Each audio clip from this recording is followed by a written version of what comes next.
リップ担当で森明乃です。まるちゃんって呼んでください。せーの、まるちゃん。はい、ピンクキャット担当も鈴木奈々です。奈々ちゃんって呼んでください。せーの、奈々ちゃん。はい、ブルベア担当地域です。ゆきちゃんって呼んでください。せーの、ゆきちゃん。パープルルフ担当カンナギャムです。アムちゃんって呼んでください。せーの、アムちゃん。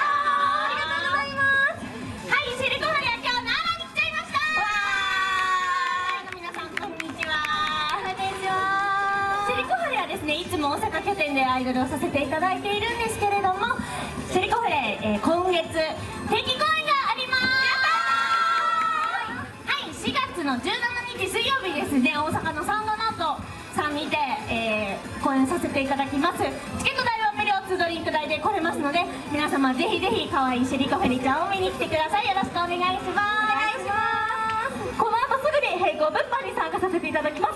場所はあちらの方でやらせていただきます。ご地域様はなんと写メが1枚無料で撮れちゃうので、初めましての方もぜひぜひ遊びに来てください。以上、私たち時々あふれる宝箱シェリーコフレでした。ありがとうございました。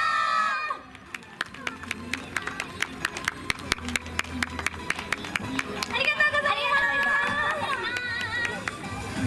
途中なんか集まりで